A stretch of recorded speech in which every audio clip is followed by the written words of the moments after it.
안녕하세요. 반갑습니다. 2월 매달 시험 보는 매달 달달 모의고사입니다. 제가 시험지 여러분들 본 거 잠깐 보니까 문단 구성도 안 돼 있고, 그리고 서론 아예 줄을 비워놓고, 그야말로 처음 답안지 옮기시는 분들이 좀 있어서, 형식 자체 전혀 안 갖춰져 있고요.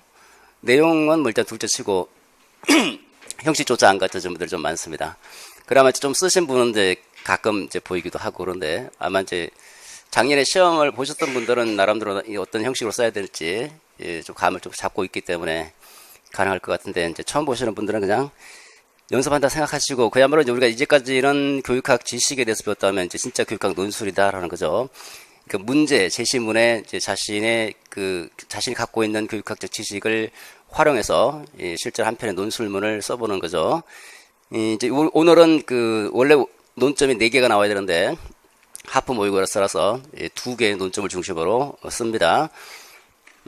뭐 교육 내용에 대해서 뭐 특별히 이렇게 설명하기보다는 이제 간단하게 어떤 형식을 갖추고 어떻게 써야 될 것인지 간단하게 이제 설명하는 식으로 진행하도록 하죠. 자, 일단 이게 뭐야?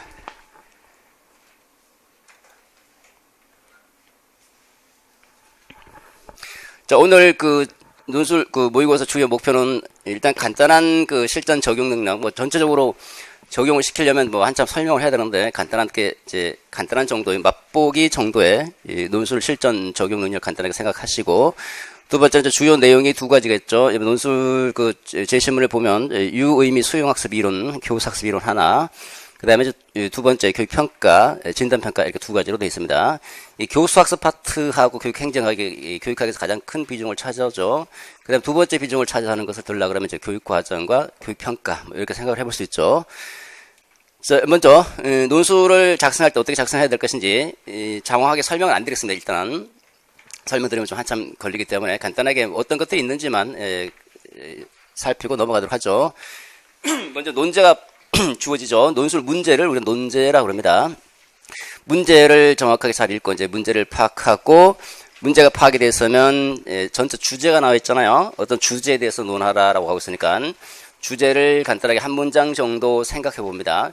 쭉 문제가 파악이 되면 주제를 한 문장 정도 해서 주제문을 간단하게 생각하든지 뭐 작성하든지, 세 번째는 이제 개요를 짭니다. 쭉 어떤 식으로 설계를 하는 거죠. 설계 디자인을 해놓고 이제 구체적인 내용들을 채워 나가야 되니까 개요를 작성하고, 그리고 나서 서론 들어가고 본론 들어가고 결론 들어가고, 보통 이제 실제 시험장에서는 한 5분 정도 남겨놓고 쭉 한번 훑어보기 해야 됩니다. 수정하기. 그래서 배점 기준표를 중심으로 해서 배점 기준표에 해당되는 내용이 잘 들어가 있는지 그걸 잘 살피고 이제 패를 놓고 나오게 되는 거죠. 자, 먼저 논제 파악입니다. 문제를 파악할 때는 먼저 지시문부터 읽고 들어갑니다. 지시문이라고 하는 거는 이제 그러니까 이제 이런 문제를 보시면 다음은 뭐 A 중학교 뭐라고 하고 있는 거 있죠. 이걸 이제 논제입니다. 이게 이제 지시문이죠. 지시사항입니다. 이 지시문을 쭉 읽게 되는데, 그러니까 이제 문제를 보면 이제 지시문도 있고 제시문도 있고 배점 기준표 이렇게 3가지로 구성되어 있죠. 그래서 먼저 지시문부터 쭉 읽습니다. 지시문을 읽으면 어떤 것들을 요구하고 있는지를 파악을 할 수가 있고, 논점에 어떤 것들이 들어가 있는지, 주제가 뭔지 이게 대충 파악이 되죠. 그러고 나서 제시문을 읽을 것이 아니라 바로 배점 기준표로 넘어갑니다. 맨 하단에 있는 배점 기준표를 봐야 되겠죠. 왜냐하면 점수 따기 위한 시험이니까 점수의 요소를 잘 살펴서 어떤 것들을 지적해줘야지 점수를 딸 수 있는지를 이제 고려를 해야 되겠죠. 점수부터 보고, 그리고 나서 이제 제시문을, 점수 기준표에 근거해서 하나씩 제시문을 처리해 나가는 겁니다. 논점이 이제, 원래는 논점 4가지죠. 그 논점 4가지 중심으로 제시문을 좀 길면 딱딱 끊어가면서, 그 배점 기준표를 중심으로 해서 쭉 같이 왔다 갔다 하면서 읽게 됩니다. 읽을 때는, 읽다 보면 이제 내용이 막 떠오를 때가 있거든요. 그때 바로 옆에다 써놓으셔야 돼요. 왜냐하면 따로 생각하려면 잘 안 떠오르거든요. 그래서 떠오르는 생각들마다 바로바로 옆에다 이렇게 기재를 해놓고, 그 다음에 제시문이 논거로 활용될 수 있는지를 또 판단해 봅니다. 어떤 경우는 이제 논거로 활용할 필요가 있는 것이고, 특히 뭐 적용을 할 때, 뭐 원인을 분석하고 해결책을 쓸 때는 그 원인을 분석할 때 사례에 나와 있는 그런 내용들을 토대로 해서 쭉 분석해주고 또 거기에 맞는 적절한 해결책을 제시해줘야 되니까 그때는 이제 논거를 중심으로서 쭉 해결 원인을 살피고 해결책을 써야 되니까 그때는 이제 논거로 제시문을 적절하게 활용하면서 써야 될 겁니다. 그래서 문제하고 제시문을 잘 읽으면서 이것까지 이제 생각해 보아야 되겠죠. 자, 두 번째 이제 각각 하나씩 보시면 지시문을 먼저 읽어보면 지시문의 주요 요구 사항들이 몇 가지가 있죠. 거기 보시면 A 중학교 초임교사에서 둘째 줄에 교수학습의 원리 그리고 평가의 기능 이게 두 가지가 나와 있고 교수학습의 효과성 증진이라는 주제 벌써 세 가지를 제시하고 있죠. 이 주제를 중심으로 소본글 형식을 갖춰라라고 되어 있죠. 그러니까 어떤 제약 사항이라든지 요구 사항이 뭔지를 보고 그 다음에 전체 주제를 중심으로 해서 출제자가 어떤 의도를 가지고 이 문제를 냈는지 이걸 이제 보자라는 겁니다. 이 의도를 파악해야지 전체가 처음부터 끝까지 논리적으로 긴밀하게 문단간 간의 긴밀성을 유지하면서 하나의 전체 통일적인 글이 나오게 되는데 그건 이제 나중에 문제고 일단 이렇게 지시문을 읽은 다음에 그 다음에 이제 배점 기준표를 확인한다고 그랬죠. 배점 기준표는 크게 두 가지 영역으로 되어 있습니다. 하나의 내용 영역, 그 다음에 형식 영역. 거기 배점 기준표를 보시면 논술의 구성 요소 또는 내용 요소다라고 합니다. 내용 요소라고 출제될 때도 있고 구성 요소라고도 출제될 때가 있는데 이건 내용 부분이죠. 배점 15점인데 오늘 이제 하프니까 8점이 배당돼 있죠. 그다음 그 밑에 논술의 구성 요소 이게 총 5점이 배당이 됩니다. 여기 그러니까 내용 요소 5점, 그다음에 논리와 논리와 표현이라고 하는 이 형식적 측면 5점에서 총 20점이 배당이 됩니다. 그래서 어쨌든 뭐 최소 10에서 18점 이상은 받아야 되겠죠. 18점 이상 정도 생각하려면 일단은 그 앞에 밑에 있는 총 논리와 표현이라고 하는 이 형식 부분 5점짜리는 반드시 가져가야 되는 거예요. 이거는 이제 요거는 뭐 그냥 평소에 이제 연습을 해두시면 당연히 가져가는 부분이고 나머지 15점짜리는 여러분 순수한 지식이다라고 볼 수 있죠. 순수한 지식을 중심으로 15점에서 하나라도 놓쳐버리면 이게 몇 점? 4점, 4점, 4점, 3점 보통 이렇게 됩니다. 그죠? 그러니까 하나를 만약에 내가 모른다면 3점 내지 4점이 나가는 거예요. 그 20점 만점에 4점 나가버리면 16점이 되거든요. 3점짜리를 놓치면 17점. 점수가 모르면 그냥 4점 또는 3점이 확 날아가 버릴 수도 있어요. 이 날아가는 걸 또 방지하기 위한 그 어떤 장치를 또 만들어 놔야 되겠죠. 4점이면 최소한 2점은 받을 수 있도록. 그래서 최소 내가 하나를 몰라도 하나를 모르면 16점이 내가 점수인데 2점 정도 더 받아 18점 정도를 받을 수 있도록. 그거는 이제 모를 때는 어떻게 대처해야 될 것인가는 이제 여러 가지 이제 문제를 보면서 생각을 해놔야 미리 장치를 만들어 놔야 되겠죠. 그리고 이제 항상 주의할 것은 이 배점 기준표를 보고 점수 배점을 잘 본 다음에 점수 배점에 맞도록 탁탁탁 터치를 잘 해주셔야 돼요. 뭐 화려하게 표현을 잘 할 필요가 없고 거기 요구 사항에 맞는 질문, 한마디로 얘기하면 질문이죠. 질문에 맞는 답을 정확하게 잘 써주는 겁니다. 그 다음에 세 번째, 그리고 나서 이제 제시문을 읽게 되죠. 그 논점별로 뭐 배점 기준표에 구체적인 논점이 주어지는 경우도 있고 주어지지 않는 경우도 있는데 오늘 같은 경우는 주어지지가 않았죠. 그죠? 김 교사가 지향하는 교수학습의 원리라고 하고 있으니까 무슨 교수학습인지를 알 수가 없죠. 뭔가 교수학습 중에 하나이다. 딱 이제 머리가 이제 또 굴리는 거죠. 교수학습 어떤 것들이 있는데 제시문을 읽으면서 힌트를 찾아야 돼요. 힌트를 찾아서 김 교사가 지향하는 교수학습은 뭐다. 이렇게 제시문을 읽으면서 떠오르는 생각을 옆에 적어놓고 또 예를 들어서 A라고 하는 교수학습이면 A라는 교수학습의 핵심 내용들 핵심 내용들을 이제 쭉 옆에다 써놔야 되겠죠. 제시문을 읽을 때. 그 다음에 김 교사가 강조하는 평가 역시 모르잖아요. 지금 그죠? 평가 갖는 기능인데 그 평가를 또 알 수가 없으니까 마찬가지로 또 제시문을 읽으면서 구체적인 논점을 확정해야 돼요. 이게 주어지는 경우도 있고 안 주는 경우도 있다는 거예요. 안 주는 경우는 제시문을 잘 보시면서 읽어야 되겠죠. 자, 그 다음에 주제문을 작성합니다. 이렇게 쭉 읽고 나면 어느 정도 전체적으로 쭉 주제를 중심으로 해서 전체 내용들이 어느 정도 이제 떠오르겠죠. 그러면 주제를 중심으로 해서 간단하게 주제문을 한번 작성해 보는 거죠. 여기 주제가 지금 교수학습의 효과성 증진이잖아요. 그러면 교수학습의 효과성을 증진하여야 한다. 이게 주제 아닙니까? 그죠? 주제. 이때가 지금 전체 처음부터 서론부터 결론 끝까지 하고 싶은 얘기는 교수학습의 효과성을 증진시켜야 된다. 어떻게 증진시킬 것인가? 첫 번째 논점이 교수학습의 원리니까 그 교수학습의 원리를 잘 이해하고 수업을 전개하고 두 번째 평가니까 그 평가의 기능을 고려해서 평가를 잘 시행하고 그 세 번째 뭐가 있고, 네 번째 교육 행정가 뭐가 있다. 이런 것들을 고려해서 교수 학습을 잘 하자는 거죠. 그러니까 주제는 하나예요. 주제가 주제물이 주제가 주어졌으니까 당연히. 그럼 주제는 교수 학습의 효과성을 증진시키자. 이게 주제죠. 증진하여야 한다. 왜 교수 학습의 효과성을 증진해야 될까요? 교수 학습은 교수와 학생 간의 상호작용 관계잖아요. 이를 통해서 학생의 학업 성취도를 높일 수도 있고 또는 수업에 대한 내용에 대한 이해력을 높일 수도 있고 여러분들이 생각하고 있는 그 몇 가지 목적이 있잖아요. 그렇죠? 그 목적을 고려해서 이러이러하기 위해서는 그 교수 학습의 효과성을 증진해야 한다. 이렇게 주제문을 쓰면 되겠죠. 자, 그 다음에 개요를 작성하게 되죠. 이제 주제문이 어느 정도 물론 주제문이 나중에 써도 되고요. 개요를 작성합니다. 개요 작성할 때 보통 이제 서론, 본론, 결론인데 본론부터 작성하고 서론, 결론 이렇게 작성하는데 나중에 이제 저하고 공부를 좀 해보시면 이제 서론부터 나와요. 그냥 서론 읽다 보면 바로 서론이 뭐 1분도 안 걸려 그냥 바로 튀어나와요. 그냥 그러니까 지금은 이제 어떤 분 보니까 서론 쓰는데 못 써서 이제 아예 서론을 비우는 분들도 있는데 안 써보니까 그렇죠.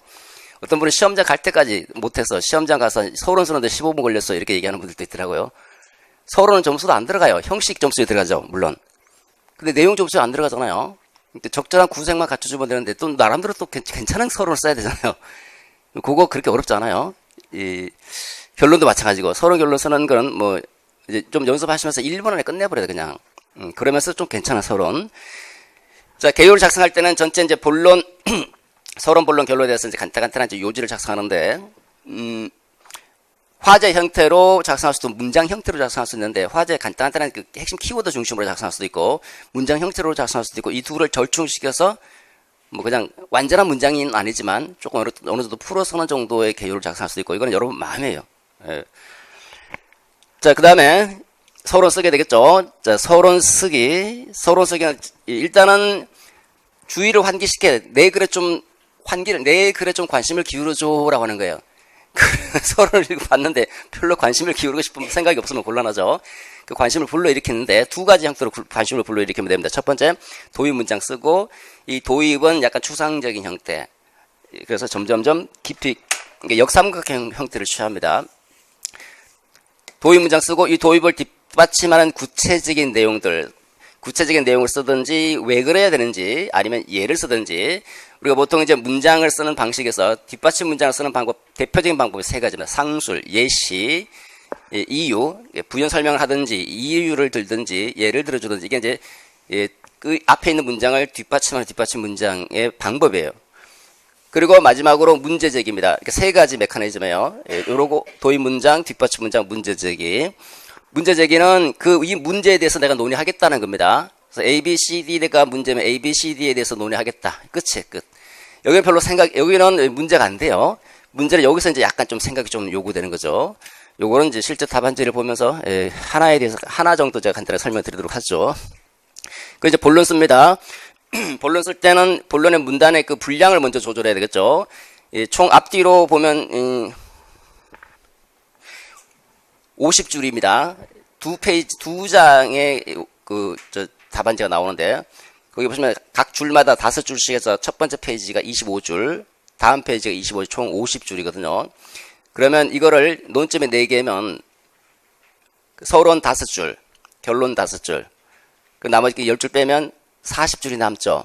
논점에 4개면 한 논점당 몇 줄까지? 10줄. 10줄이 최대 한계선이다. 근데 그러면 뒷페이지가 꽉 차는데 60분이라는 제한된 시간에 과연 채울 수 있을 것인가? 내가 아는 게 그렇게 많은가? 두 가지 한계에 부딪힙니다. 그래서 절대로 다 못 채워요, 거의. 한 95% 이상은 다 못 채웁니다. 다 채울 필요도 없고요. 그러니까 우리가 중요한 거는 그 해당되는 점수에만 탁탁 때려주면 되는 것이지 엉뚱한 데 때린다고 해서 점수 올라가는 건 아니거든요. 예를 들어서 태권도 할 때 머리를 치면 점수가 3점이다. 머리를 치면 3점이지 머리 말고 다른 데 치면 안 된다는 거잖아요. 그죠? 그러니까 보통 한 논점에 6줄에서 8줄 정도가 작성이 됩니다. 근데 6줄에서 8줄 정도 작성을 하잖아요. 그러면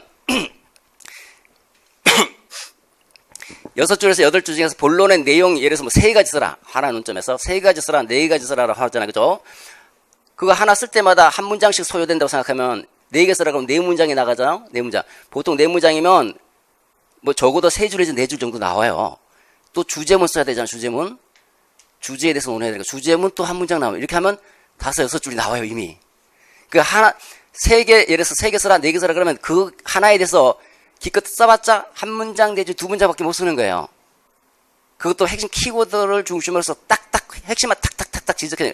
그러니까 장황하게 쓸 필요가 없고 그냥 딱 핵심만 알고 있는 핵심 내용. 그러니까 중요한 거는 핵심 키워드를 분명히 알고 그걸 중심으로 여러분들의 말로 자연스럽게 풀어주는 거예요. 그럼 너무 많이 할 필요가 없는 거예요. 어떤 분들은 막 책을 뭐랄까 파헤치려고 해봐야지. 학문하고 싶은 사람은 효율성이 매우 떨어집니다. 나중에 시험 굉장히 많이 알고 있는데 시험 쳐보면 뭐 답은 점수는 별로 안 나오죠. 평소에 공부하실 때 제가 하는 것처럼 핵심만 딱딱딱딱 나머지는 배경으로 이해하고 있고 기억해야 될 것은 핵심 키워드를 중심으로 핵심만 딱딱딱딱 기억하고 넘어가는 식으로 전공도 마찬가지예요. 서술식 한번 써보십시오. 지금은 잘 모르잖아요. 많이 못 써요, 많이. 자, 그러니까 저 배점 기준표 맞춰서 분량 조절하는데 이제 그 각각 배점 기준표 3점 내지 4점이니까 분량 조절할 필요가 없어요. 그냥 다 비슷비슷한 분량을 유지한다라고 보시면 되고요. 그 다음에 문제에다 답을 해야 되죠. 그럼 내한테 묻고 있는 게 여기서는 이제 2개지만 4개를 묻고 있으면 그 4개에서 질문 형태로 바꾸는 게 퀘스천으로. 그러면 예를 들어서 여기 교수학습의 원리 3가지. 원리가 뭐냐 이렇게 물어보잖아요. 교수학습의 김교사가 지향하는 교수학습의 원리가 뭐냐 3개 말해봐 라고 묻고 있잖아요. 그럼 여러분들은 답변을 하겠죠. 김교사가 지향하는 교수학습이 뭔데 이 교수학습이 지향하는 원리는 3가지 이거 내가 말해줬었어 이렇게 되겠죠. 그죠? 그러니까 교수학습 원리를 먼저 제시해주고 그 다음에 그 원리에 그러니까 교수학습을 먼저 얘기해주고 그 교수학습 A면 A다. 질문 여러분들 제가 김교사가 지향하는 교수학습이 뭐냐 그러면 여러분들 뭐라고 대답합니까? 김교사가 지향하는 교수학습은 A다. 이게 답변이 맞는 답변이잖아요. 그죠? 엉뚱한 답변 하지 마시고 질문에 답한다. 그 다음에 그 기능을 제시하면 다음과 같다. 첫째, 둘째, 셋째. 이렇게 쓰는 게 이렇게. 그래서 질문 형태로 바꾸고 쓰는 방식은 2가지, 미가식, 양가식인데 그 답변할 때는 처음 먼저 2가식으로 핵심적인 내용을 딱 찍어주고 그 다음 뒷받침 문제 한 문장 또는 또 많으면 2문장 이렇게 쓰시면 되죠. 그 다음에 얘가 논리적 근거가 되고 이 논리적 근거 하에서 얘를 토대로 주장이 나오죠. 주장은 뭘까요? 주제가 교수학습의 효과성 증진. 그러니까 한 문단에 여러 가지 첫째, 둘째, 셋째 이런 논리적 근거로 볼 때 교수학습의 효과성이라는 이 주제 이게 중심 생각 아니에요. 이게 중심 생각. 한글은 하나의 중심 생각이 있고 하나의 중심 생각인 얘를 논리적 근거로 해서 나오게 되는 거예요. 그래서 이거 점수 들어가잖아요. 보세요. 구성 요소에 보시면 그 구성비 표현에 논술의 구성 요소는 이제 논점은 4가지겠죠. 이거와 주제와의 연계 3점. 4개 논점이면 최소 3개는 써줘야 되는 거예요. 3개. 얘를 근거로 해서 이거 교수학습의 효과성을 증진하려면 어떻게 해야 되는지 이거는 답이 없어요. 그냥 형식적으로 써주시면 돼요. 좀 약간 그럴듯하게. 그래서 논거와 주장 이 2가지가 딱 들어갈 수 있도록 원래 글 자체가 이래요. 원래 한 문단은 하나의 주제를 중심으로 해서 중심 생각 또는 중심 문장이 있고 나머지는 전부 다 뒷받침 문장들로 이렇게 돼 있죠. 그 다음에 이제 문장력 가능하면 길고 장황하게 쓰지 마세요. 전달이 안 돼. 전달이 간단하게 간결하게 특히 중심 문장은 간단하게 처리해버리고 그 다음에 그 뒷받침 문장은 조금 길어질 수는 있어요. 근데 중심 문장은 빨리 전달할 수 있도록 그러니까 중심 문장만 딱 보고 이 학생이 알고 있구나 하고 답변 동그라미 쳐줄 수 있도록 딱 전달하고 그 다음에 풀어주고 전달하고 풀어주고 장단 조절하면서 특히 이제 표현 같은 경우는 이제 주술 호응 관계 주어나 수로의 호응 관계를 좀 유의해 주시면서 간결한 문장으로 처리해 버립니다. 논점에 맞는 소수 방식인데 소수 방식은 여러 가지 방식이 있어요. 논증형도 있고 설명형도 있고 문제가 논증을 요구하면 논증을 해야 될 것이고 설명하려면 설명해야 되는데 대부분 한 80%에서 90% 정도는 설명형이에요. 근데 어떤 경우는 논증을 요구할 때가 있어요. 논증은 증명해야 돼. 증명. 그 같은 경우는 논증형으로 들어. 논증형의 방식 여러 가지 방식이 있어요. 그 방식에 맞춰서 그 사고 메커니즘에 맞춰 쭉쭉쭉 풀어주면 되거든요. 자 이렇게 해서 그 본론 쓰기 부분에서 이제 잠깐 고려한 다음에 결론은 이제 쓰죠. 결론은 아까 생각했던 그 주제문 있죠? 뭐뭐 하기 위해서 뭐뭐 교사학습의 효과성을 증진해야 한다. 이게 한 전체 쭉 이제까지 다 전부 다 이 주제를 중심으로 쭉 논에다가 마지막 결론에서 한마디로 잡아주는 거죠. 한마디로. 그래서 수업 이해력, 학생의 그 내용 이해력을 높이기 위해서는 교수학습의 효과성을 증진해야 한다. 이게 전체 주제. 마지막에 딱 잡아주고 다시 간단하게 정리. 4개 논점 간단하게 정리. 요것도 4개 논점이면 4문장이 나와야 되는데 서로 이제 연결해서 2문장 내지 3문장 정도 간단하게 정리하고 마지막으로 이제 전망하는데 전망 필요 없어요. 전망하지 말고 전망은 마음속으로 20점 받게 해주세요 하고 나가는 겁니다. 자, 그리고 이제 수정하는 거죠. 수정할 때는 상위 수준에서 하위 수준으로 수정하죠. 전체로 먼저 쭉 훑어요. 그러니까 처음에 여러분 글 보니까 글자 들여쓰기 해야 돼요. 문단마다 글자 들여쓰기 잘 돼 있는지, 그 다음에 주제가 잘 드러나고 있는지, 이 주제 점수별로 점수를 생각해서, 그 다음에 여기 3가지면 3가지가 잘 있는지 없는지 이걸 다 포인트 딱 빨리빨리 보면서, 그 다음에 이제 있다 그러면 다시 문장 안으로 들어가서 표현에서 문제가 있는지 없는지 몇 번 훑게 되는, 몇 번 5분 안에 쭉 빨리 한 2-3번 정도 쭉 훑으면서 상위 수준에서 하위 수준으로 쭉쭉쭉 들어가는 거예요. 그러면 여기도 여러분은 자신도 모르게 나는 분명히 여기 이제 예를 들어서 평가가 진단평가인데 진단평가로 썼는데 봤더니 진단평가 쓰다가 또 형성평가라는 말이 들어가고 있어요. 자기도 모르게 그렇게 나오는 경우가 있어요. 그거 빨리 찾아야 될 거 아니에요. 그죠? 실컷 진단평가 잘 쓰는데 또 형성평가 엉뚱한 말을 하고 있는 거예요. 형성평가는 말로 다 날아가 버리잖아. 다. 그 부분에 대해서는. 그러니까 세부적인 내용 다 안에가 또 잘못된 것이 있는 점도 쭉 훑고 들어가요. 훑고. 어떤 분은 이제 실제 시험 보고 와서 그 답안지 답안지 확인할 수 있는 그 시간 있잖아요. 그죠? 그때 가서 봤더니 야, 자기가 생각도 못했던 엉뚱한 내용들을 막 집어넣고 있더라는 거예요. 실제로 확인해 보면서 깜짝 놀랐다 그럽니다. 내가 썼나? 할 정도로 확인을 안 한 거예요. 확인을. 근데 그러니까 한 55분 안에 모든 게 다 끝나야 되는데 이게 너무너무 어렵잖아요. 자동화가 돼 있어요. 자동화. 최소 4개 논점에 3개 논점 바로 튀어나와요. 바로. 하나 갖고 이제 실험하면서 네가 이기나 내가 이기나 1점이라도 받자 하면서 그렇게 이제 하게 되는 거죠. 그러니까 이제 평소에 상반기에 전공도 공부하셔야 되겠지만 교육학 조금 더 열심히 해놓으셔야 돼요. 하반기에는 전공에 또 시간을 더 많이 투자해야 되니까. 자, 그럼 하나씩 가보도록 하겠습니다. 자, 먼저 지시문부터 읽죠. 지시문 읽고 배점 기준표로 확인합니다. 자, 뭐 두 사람의 등장하고 두 사람의 대화 내용이 있다라는 거고, 두 사람의 대화 내용을 토대로 해서 김 교사가 지향하는 교사학습 원리 하나죠. 딱 밑에 배점 기준 보면 김 교사 지향하는 교사학습 원리 요거 하나.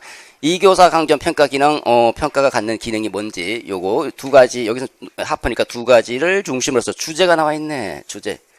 이 주제를 중심으로 해서 서본결 알았어. 이렇게 들어가는 거죠. 그 다음에 배점 기준표 들어갔죠. 여기 3가지네. 여기는 그냥 말인데 3가지. 그러면 4점? 뭐지? 3개 써놓고 4점 주는 게 어디냐. 아니 3점 주면 하나씩 1점 들어가는구나. 근데 이거는 1점씩에 0점 뭐 이게 없어요. 여러분들 그 답안지 소수점으로 나오죠. 무슨 예를 들어서 19.33, 19.67. 이건 3명이 평균 내니까 3367 이렇게 나오는 거예요. 하나당 1점인데 분명히 하나씩 3개는 1점씩 들어가겠죠. 그죠? 그럼 나머지 1점이 어디 있느냐라는 거죠. 그 1점을 찾아야 되는 거예요. 1점. 숨어있는 1점.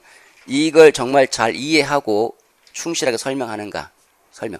그러니까 예를 들어서 A다. 그럼 A다고 그냥 넘어와 버리면 그냥 그 1점은 받지만 설명이 안 돼 있으니까 1점을 못 갖고 3개 중에서 최소 2개 이상은 충실하게 설명해 줘야지 1점을 준다. 어떤 경우는 또 제시문하고 잘 연계가 돼 있는지 제시문을 잘 엮어서 써야 될 경우도 있습니다. 그때는 제시문과 잘 연계해서 거기에 점수를 배당할 수 있고 출제진이 각자 다르기 때문에 채점 기준 요 1점 숨어있는 1점은 채점자마다 출제자마다 조금 다를 수가 있어요. 그래서 여기도 마찬가지죠. 똑같은 논리입니다. 자, 그 다음에 이 구성 요소 여기는 2개니까 이 2개와 이 주제 서로 연계해서 논리적 형식, 서본글의 형식을 갖췄어라. 서본글의 형식을 갖추고 논리적으로 이 주제와 이거와 이거, 이거와 이거, 이거와 이거, 이거와 이거 서로 긴밀하게 연계가 되라. 긴밀하게 한 문단 안에서, 그러니까 이 한 문단 안에서 주제, 한 문단 안에서 주제 연계를 시켜서 이거 다 해줘야지 이거 주는 3점 주는 거 이제 그대로 받아먹게 되는 거죠. 그러니까 요거 가끔 이제 연습 안 하다 보면 자꾸 요거 빠뜨리는 경우가 있어요. 자주 연습하다 보면 이제 자연스럽게 나오게 되는데. 자, 그 다음에 이제 제시문 들어가야 되겠죠. 요 두 가지를 생각하면서 요거 찾으러 들어가는 거죠. 이제 뭘까? 요거 뭘까? 이거 찾으러 제시문 이제 들어갑니다. 자, 그리고 김 교사 얘기를 이제 주목해야 되겠죠. 뭐라고 잔뜩 얘기를 하는데, 김 교사가 인간의 인지 구조는 학문의 조직 방식이나 지식 체계와 유사하다. 그래서 자신의 기존의 지식 체계, 이게 인지 구조죠.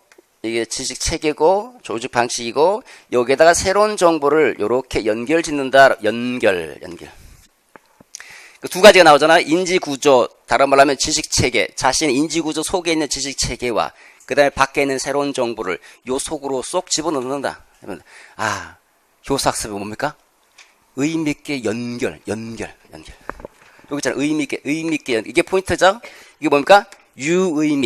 의미있게, 연결. 수용한다, 유의미, 수용학습이구나. 수용학습.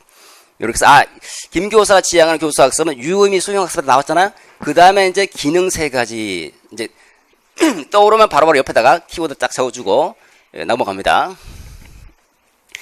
그렇다면 수업을 진행하기 가장 우선적으로 우리가 관심을 기울여야 될 것은, 얘 머릿속에 뭐가 들어있는가를 알아야 되잖아요. 그죠? 머릿속에. 그래서 학습자의 영향을 미칠 가장 중요한 요소는 학습자가 이미 알고 있는 것이니까, 이미 알고 있는 것이 무엇인지 파악해서 거기다가 학생들을 맞춰서 내용을 전달해 줘야 된다. 그렇다면 수업을 시작하기 전에 이제 이 교사 평가 부분이 어딘지 찾아봐야 되겠죠? 수업을 시작하기 전에 학생의 상태를 확인하는 것이 중요하다. 요거 뭐예요? 수업 시작하기 전에 평가, 이 교사가 지향하는 평가는 수업 시작 시간을 기준으로 시기. 우리가 평가를 유형을 분류할 때 여러 가지 분류 기준이 있는데 평가의 기준, 무엇을 기준으로 하는가? 규준지향, 준거지향, 자기참조. 자기참조냐, 준거참조냐, 규준참조냐, 이렇게 세 가지로 분류가 되죠.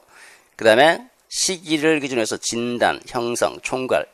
여기는 시기를 기준으로 해서 수업 시작 전이니까, 요게 이제 포인트죠? 진단평가구나. 진단평가. 그 진단평가라는 것을 알고, 진단평가 옆에 써놓고, 기능, 생각나면 바로 적든지, 그 다음에 이거 이제 파악이 됐잖아요? 개요 작성해야 되겠죠? 별도의 초안지가 있는데, 초안지에 써도 되고, 옆에다가 그냥 쭉쭉 이렇게 이제, 이렇게, 개념 도식을 만들어서, 이렇게 써 들어가도 되고요. 이제, 다 끝났죠?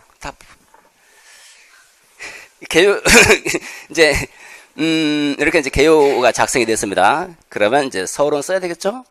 서론 보도록 하죠.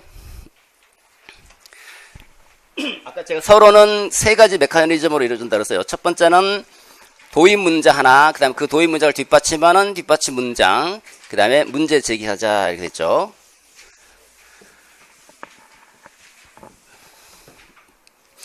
자, 그러면 일단은 주제잖아요, 주제. 교수학습의 효과성 증진, 이게 주제죠, 그죠? 주제. 이거 출제를 왜 했을까요?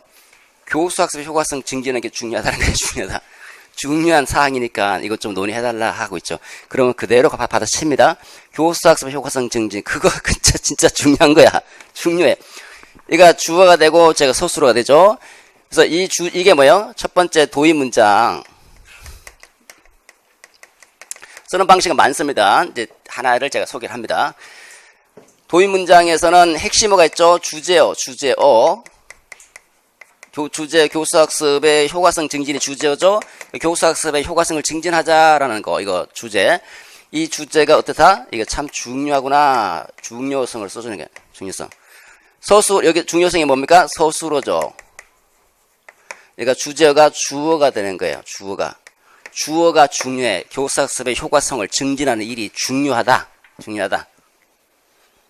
중요하다는 말 서술어를 중요하다 이렇게 써도 되고 의미가 있다 해도 되고 또 중요성이 부각되고 있다. 최근에 이슈가 각광받고 있다. 또 이걸 살피는 이런 의미 있는 일이다.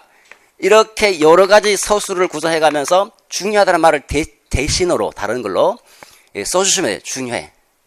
할 말이 없으면 진짜 중요해. 이게 왜 중요할까? 뭐 때문에 중요한지 한번 생각해 봐야 되잖아. 그죠? 이거 간단하게만 생각, 이거는 답이 없어, 그냥. 이거 교수학습을 효과성을 증진하는 일은 왜 중요할까요? 학생을 교육적으로 성장시키려면, 교육적으로. 학생의 교육적 성장을 촉진하기 위해서는 교육학습의 효과성을 증진하는 일이 중요하다. 또는 학생의 학업 성취도를 높이기 위해서, 또는 학습 목표에 도달하도록 하기 위해서, 또는 수업 내용에 대한 이해를 촉진하기 위해서, 이렇게 하기 위해서는 교육학습의 효과성을 증진하는 일이 무엇보다 우선시돼야 된다. 뒤집어도 되죠? 이해가 앞으로 올 수도 있죠? 교수학습의 효과성을 증진하는 일은 학생의 학습력과 또는 학생의 이해력과 직결되는 문제인 만큼 매우 중요한 일이다. 이렇게. 이거 주제가 앞으로 갈 수도 있고 뒤로 갈 수도 있고, 이거는 이제 자유롭게. 됐죠? 그러면 이게 포괄적인 거잖아요. 얘 주제어가 중요하다. 그러면 그 다음에 이 주제어를 중심으로 해서 몇 가지가, 이 주제어하고 논리적으로 연결된 게 뭐예요? 논점, 4개 논점이 연결되어 있잖아요. 주제어를, 이 주제를 중심으로 해서 논점 1, 논점 2, 이렇게 됐잖아요, 이렇게. 얘를 중심으로 얘가 논리적으로 연결돼야 되니까 요 하나씩 하나씩 뒷받침해주는 이렇게. 다 쓰면 4개가 되니까 너무 길잖아요. 적절하게 연결 지어서 2문장 내지 3문장 들어갑니다. 그럼 여기는 첫 번째가 유의미 수용학습을 우리가 파악을 했잖아요. 그러면 선생님은 이 교수학습 효과성을 증진하려면 뭘 해야 돼요? 유의미 수용학습의 그 원리를 알아야 될 거 아니에요, 그죠? 원리를 알고 수업을 진행해야 되죠. 두 번째 평가잖아요. 진단평가죠. 진단평가를 토대로 해서 학생이 뭘 알아야 돼요? 학생의 특성을 파악해야 돼요. 이게 원리를, 수업의 원리를 알고 그 수업의 원리를 알고 그 수업의 원리에 맞게 수업을 설계하고 수업을 시작하기 전에 먼저 진단평가를 통해서 학습자의 특성을 확인한 후에 수업이 진행돼야 된다. 이런 얘기가 나올 수 있죠. 두 가지를 이제 여기서 연결이 되니까 교수학습의 원리를 이해하고 그리고 학습자의 특성을 사전에 파악하여 또는 뭐 진단평가 얘기해도 되고 이 말 자체가 진단평가잖아요. 파악하여 수업을 진행하는 것 진행할 수 있어야 된다. 이게 뒷받침 문장. 뒷받침 문장이 어디서 나오냐? 요거 주제가 이제 잡혔잖아요, 이미. 요거가 요 뒤에. 지금 이제 논점이 2개니까 한 문장이에요. 논점이 3개, 논점이 4개면 2문장 또는 3문장까지 갑니다. 그 다음에 마지막 제시문.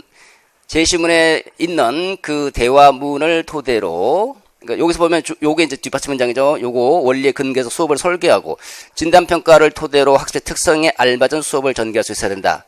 진단평가. 또는 이건 마음대로 쓰는 거예요. 수업의 원리를 이해하고 진단평가를 토대로 진단평가에 근거해서 수업을 전개할 수 있어야 된다. 뭐 이렇게 쓰면 돼, 간단하게. 2가지. 그 다음에 이제 요거 2개를, 요 2개에 대해서 와 관련해서 이 주제문을 논의하겠다. 이건 뒤에 그냥 갖다 받쳐주는 거죠. 요거는 이제 우리가 형식적 서로라 그래요. 형식적 서로보다는 실질적 서로를 쓰는 게 훨씬 좋아요. 근데 상관없어. 그냥 썼어요, 그냥. 자, 이렇게 해서 서로 끝났죠? 그 다음에 본론 씁니다. 본론 쓸 때, 자, 여기서 본론에서 논점이 김 교사가 지향하는 교수학습의 원리라고 하고 있잖아요, 그죠? 그럼 우리가 어떻게 답변해줘야 돼? 질문하면, 김 교사가 지향하는 교수학습은 유의미 수용학습이다. 그 다음에 뭐가 나올까요? 유의미 수용학습이 뭔지 간단하게 한 줄, 그죠? 유의미 수용학습이란 뭐라 해. 이 유의미 수용학습의 원리 3가지를 제시하면 다음과 같아요. 첫째 뭐라고, 둘째 뭐, 셋째 뭐, 여기까지, 그죠? 그 다음에 뭐 해야 돼요? 주제문. 교수학습의 효과성 증진과 관련된 전체 주제, 요 소주제를 딱 잡아주는 겁니다. 그러면 하나가 끝나죠. 예.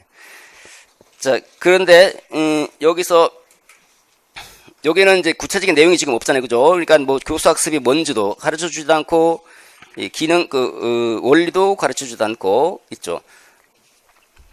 유의미 수용학습이 뭡니까? 간단하게만 설명드리겠습니다. 예, 공부하신 분들 다시 한번 정리를 해보세요. 자, 인간이 이렇게 있잖아요, 인간. 예, 머리 있고. 인간의 얘가 인지구조. 인지구조 속에는 이런 스키마들이, 이런 지식 체계들 있죠. 그러니까 아까 인간의 인지구조는 학문의 지식 체계와 유사하다로 이 지식 체계, 인지구조 속에 관련 정착 지식, 이 지식 체계가 있죠? 관련 정착 지식이 있고. 이런 지식 체계들. 그 다음에 새로 우리가 뭔가를 배워야 될 지식들 있죠? 주르주르주르주르. 이걸 다시 이런 식으로 도식화하면, 뭐, 요런 지식들이 있는 거예요, 요런 지식들. 그죠? 얘를 중심으로 이런 지식 있죠? 얘 속에 요거 있죠? 그러면 얘가 학습 과제죠? 학습 과제가 있다. 이 학습 과제가 어떻게 이 속으로 쏙 들어와야 된다. 그럴 때 의미있게 수용되는 거니까 수용. 그 70년대 그 발견학습이 강조되는 그 시대에 학문주신 교육 과정에 따른 발견학습이 강조되는데 실제 학교 현장에서는 발견학습이 제대로 시행되지 않아서 대부분 다 교사 중심으로 수업을 하고 있더라. 설명식 수업을 할 바에는 발견학습은 학생자가 중심이 되는데 설명식 수업을 할 바에는 의미있게 수용하자 해서 나온 게 오수벨의 유의미 수용학습이잖아요. 그래서 설명식으로 하려면 인지구조를 먼저 이해하고 그 다음에 두 번째 학습과제를 논리적으로 체계적으로 조직한 다음에 요거를 여기다 싹 집어넣어 준다는 거죠.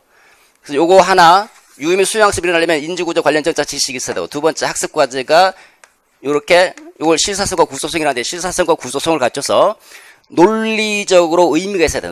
논리라는 개념과 개념이 서로 연결을 돼서 서로 개념적, 논리적 같은 말이에요. 논리적으로 개념적으로 연결돼서 이렇게 체계화돼 있어. 체계화. 그 교육 내용 배우고자 하는 내용이 체계적으로 일단 조직해요. 체계적으로 조직해서 그 다음에 그렇다고 여기다 집어넣어야 되는데 얘 학습자가 이게 학습자죠. 과제 학습자가 얘를 여기다 집어넣어 버리면 안 된다는 거죠. 여기다 집어넣으려고 하는 학습 태세. 요거에서만 심리적인 이제 심리 속으로 들어오니까 요 속으로 들어오니까 심리적 유의미성, 잠재적 유의미성 이런 얘기를 합니다. 그죠? 그래서 이거와 이거 세 가지가 다 갖춰질 때 유의미 수용학습이 일어난다. 이게 조건이죠. 이런 조건에 따라서 유의미 수용학습을 할 때 그럼 유의미 수용학습을 하려면 일단 요 관련 정착 지식이 있어야 되는데 관련 정착 지식이 없으면 어떡합니까? 여기다가 미리 만들어줘야 되잖아요. 그죠? 그래서 이 과제 여기다 맞춰야 되는 여기 만약에 이거 관련 전자 지식이 없으면 이 관련 전자 지식이 얘를 포섭하는 포섭자 역할을 수행하는데 없다. 그러면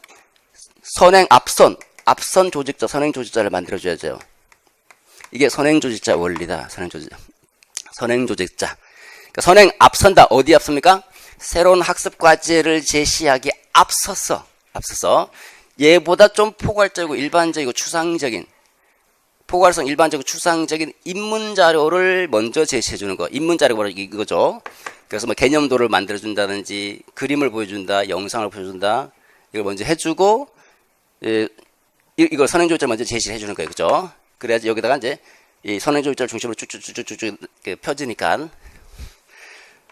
그 다음에 일반적으로 포괄적인 자료를 먼저 제시해주고 점점 체계적으로 조직해 나가야 되니까 이거 뭐랍니까? 점진적 분화의 원리. 그리고 또 요거 내가 알고 있는 지식하고 얘가 또 여기다가 체계적으로 이렇게 조직돼야 되잖아요. 그죠? 체계적인 이거 뭡니까? 통합적 조정의 원리. 뭐 내용을 체계적으로 조직한다. 학습 준비대 원리, 학습에 발달하는 게 맞춰서 지식을 제공해야 된다. 이런 여러 가지들이 원리들 있죠? 원리들 중에 3개지만 써주시면 되죠.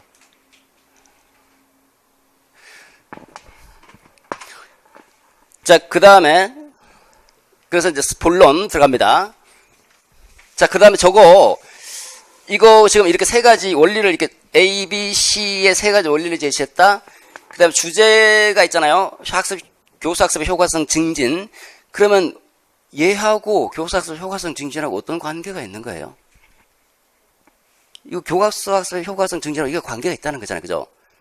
그럼 선생님은 어떻게 해야지 교사학습의 효과성을 증진시킬 수 있을까요? 주입식 강의식으로 하더라도 설명식으로 하더라도 아무 이렇게 논리적인 연관성이 없는 내용을 주입하지 말고 이 새로운 지식을 체계적으로 조직해서 학습적 인지구조에 맞게 제시해 줄 때 교사학습 효과성이 높아진다. 이런 얘기가 나올 수 있잖아요. 이게 주제문. 자, 본론 봅시다. 첫 번째 문단입니다. 제가 되게 꼼꼼한 사람이에요. 딱 한 문장씩 10문장이에요. 10문장. 최대로 답을 잘 쓸 때 저는 이것까지 다 고려하잖아요. 들여쓰기 하고 보통 쓸 때는 좀 더 들였습니다. 근데 일반 수험생의 글씨체와 굵기를 기준으로 해서 볼 때 이 정도 쓰면 10줄 되더라 해서 제가 다 써보고 이렇게 쓴 거예요. 전부 다. 근데 아마 이게 10줄이면 실제로 여러분들 답안지로 쓰면 한 이 8줄 내지 9줄 정도 쓸 거예요. 근데 좀 글씨가 되게 굵은 사람도 있어요. 그 사람은 좀 초가 될 수 있겠지만, 그 한 줄에 그 조금 약간 보통 이상의 굵기로 쓰면 한 문장, 한 줄에 한 문장, 한 줄에 그 똑같이 시험 답안지 한 줄씩 들어간다고 생각하시면 돼요. 자, 그럼 답을 해줘야 되잖아. 여기 답이 있죠? 김교사 지향하는 교수 학습이 뭐냐 하고 있으니까 요거야, 요거. 유미 수행학습이다. 이렇게 나왔죠, 그죠? 개념 설명, 한 문장. 요 새로운 학습과제, 새로운 지식을 요 인지구조 속에 의미있게 연결하는 거. 제시문에 그렇게 나와 있잖아요? 이거. 김 교사가 이제 학습자의 지식 체계와 새로운 정보가 의미있게 연결되면, 김 교사처럼 이렇게 되면 이제 유의미 학습이 일어난다. 여기까지 끝이죠? 요거 뭐 써도 되고, 안 써도 되고. 요거 답해주고, 그 다음에 진짜 답은 이제 그 원리 3가지를 쓰는 거죠. 그 유의미 학습의 원리를 제시하면 다음과 첫째, 이렇게 이제 표지어를 써서 표지어. 바로바로 읽히도록 채점하기 쉽게. 둘째, 셋째. 선행조기자 원리다. 간단한 설명 들어가면 되죠? 이건 마음대로 쓰세요. 마음대로 쓰는데 아무거나 쓰면 곤란하고 핵심 키워드가 뭡니까? 선행이니까 새로운 학습까지 앞선다 하나. 그 다음에 두 번째, 구체적인 거 제시해서는 안 되죠? 추상적인 거, 포괄적인 거. 이 2가지 포인트예요, 포인트. 도입 단계 이전에 이거 2가지가 잘, 요 2가지를 중심해서 여러분 편한 말로 그냥 썼어요, 편하게. 여기는 한 문장, 2문장, 3문장이죠. 요거는 생략해도 되고요. 더 쓰고 싶으면 계속 더 쓰는 거예요. 양이 되면. 두 번째, 점진적 분해 원리다. 딱 잡아주고, 그 다음에 점진적 분해 원리가 뭔지 포괄적이고 일반적이다. 그 다음에 두 번째는 포인트는 더 구체적이면서 세부죠. 포괄적이고 구체적이고, 일반적이고 구체적이고. 요 2가지를 포인트를. 세 번째, 통합적 조정이다. 통합적 조정한다는 말은 기존의 지식하고 새로운 지식을 통합한다는 거예요, 통합. 내가 알고 있는 지식과 새로운 지식을 통합하는 거. 그러니까 여기도 이 원리에서도 보면 그 선행학습을 요약하고 정리를 해줘야 돼요. 뭐 새로운 과제를 나가기 전에. 왜 정리해줘야 될까요? 내가 뭐라고 배웠습니다. 예를 들어서 그 A라고 하는 개념에서 쭉 배웠죠? 이거 다시 한번 A라고 하는 주제에 대해서 여러 가지를 배웠어요. 이거 다시 정리해주고 다음 단계로 넘어가야지. 이걸 토대로 다시 여기다 갖다 붙일 거 아니에요, 그죠? 제가 수업하는 것처럼. 딱 잡아 정리하고 다시 또 들어가고. 이게 뭐죠? 이게 선행학습을 요약 정리. 마찬가지로 내가 알고 있는 지식이 있다 그러면 그 알고 있는 지식하고 새로운 지식이 서로 통합될 수 있도록 하는 게 통합적 조정의 원리죠. 자, 여기까지가 끝입니다. 그럼 2가지가 있죠? 이거 하고. 선생님, 이건 뭐죠, 지금? 뭐가 있는 것 같은데? 그냥 지나쳤지만. 이게 뭘까요, 이게? 뒤에 거부터 보도록 하겠습니다. 요건 주제문이다. 이게 근거가 되는 거예요. 3가지 근거를 토대로 해서 주제문이 이제 작성이 되는 거죠. 너무 나중에 이거 다 외우면 되는데, 이건 참 뽑아내기 어렵다는 얘기를 많이 해요. 참 힘들다. 어떻게 쓰면 잘 쓸까요? 여러분들 평소 배경 지식에 영향을 받아, 이거는. 내가 많은 지식을 알고 많은 의미를 갖고 있으면 잘 쓰고 그렇지 못하면 어렵게 되는 거죠.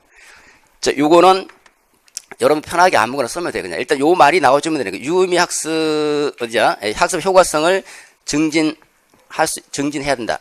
또는 이걸 증진하려면 그냥 여기 있는 내용 간단하게 이렇게 하자. 주입하지 말고 유의미 수용학습하자. 어려우면 유의미 수용학습이니까 유의미 수용학습을 할 때 학습의 효과성이 증진될 수 있어. 이거 쓰면 되는 거죠. 맨 앞에 있는 거는 도입 문장 다시 자연스럽게 넘어올 수 있도록 앞에 건 안 써도 돼요. 다음 넘어가도록 하겠습니다.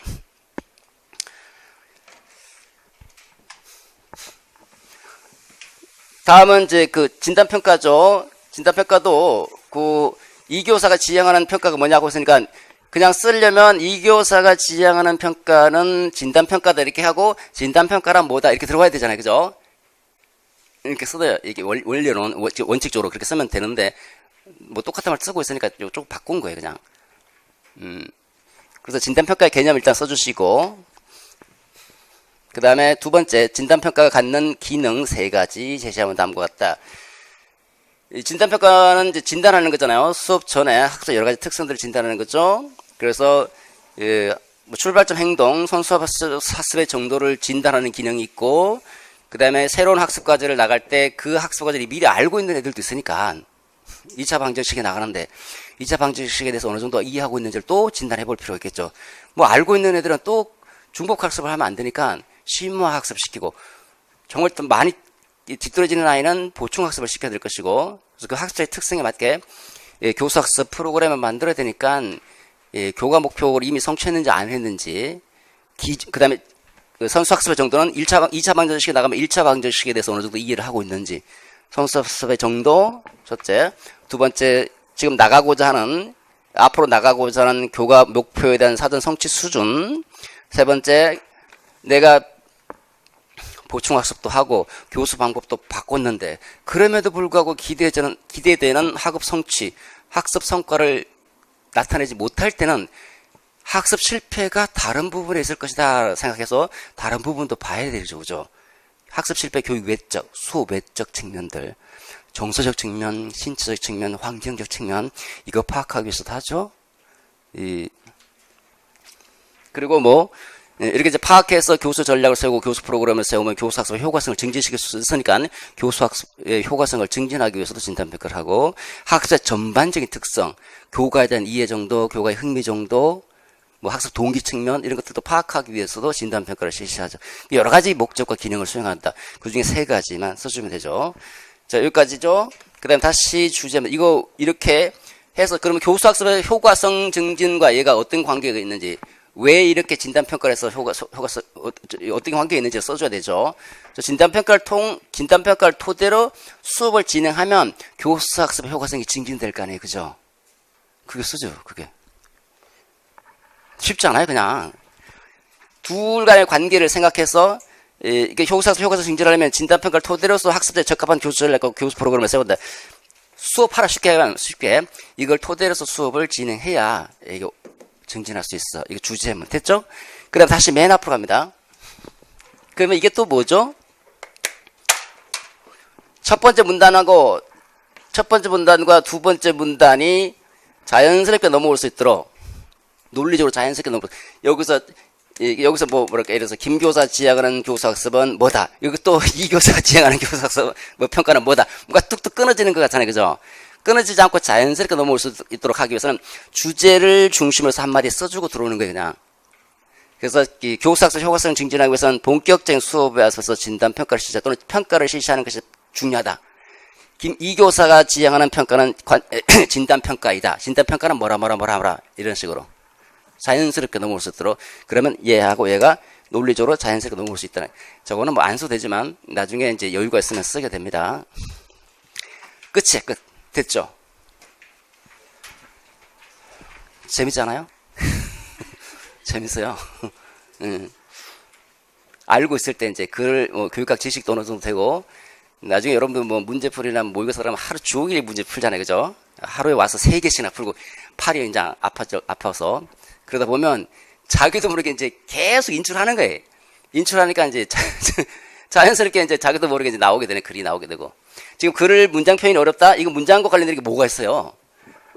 다 외운 거 그대로 쓰는 거예요. 여러분들이 잘 외워서, 키포인트만 잘 외워서, 그냥 여러분들 말로 편하게. 그러니까 이게 라이팅, 글로 쓰기 하기 전에 제일 먼저 하는 게 오럴 컴포지션이에요. 말로 구술하기. 제가 수업 시간에 하는 암기 테스트. 딱 주제 3가지 말해보세요. 3가지를 말해보는 게. 이게 어떻게? 세련된, 정련된 언어로 말을 할 수 있어야 돼. 내가 알고 이해하고 있는 거를 이해하고 있는 대로 토해내지 말고, 그걸 다시 표현한다고 생각하고, 여러분들의 말로, 평소 공부할 때 핵심 키워드를 몇 가지를 중심으로 해서 여러분들의 말로 자꾸 풀어봐야 돼요. 그래야지 잘 기억에 오래 남죠. 그런 연습을 해주고, 자꾸 자연스럽게 되면 나중에 글 쓸 때도 그냥 자연스럽게 나와요. 결론입니다. 결론 첫 번째는 전체 주제죠. 그래서 전체 주제가 이제 이런 데 의미 있는 학습을 촉진하려면 효과성을 증진해야 돼. 전체 주제죠. 그 다음에 논점 2개니까 2개를 간단하게 정리. 서론하고 비슷해 그냥. 정말 쓰기 시간이 없다. 서론의 표현만 한두 개 앞뒤만 짝짝 바꿔주고 그냥 집어넣어버려요. 효과성 증진하려면 유의미 수용학습의 원리를 이해하고 그 다음에 진단한 다음에 수업을 전개 나가자. 됐죠. 선생님 왜 다음이 없죠? 2개밖에 없으니까 2개밖에 못 썼죠. 다음에서 한 4개면 다음 이렇게 들어가겠죠. 그죠? 조금 더 나올 겁니다. 자, 이렇게 해서 2월 달달 모의고사 마치도록 하겠습니다. 수고했습니다. 다음 달에 뵙도록 하죠.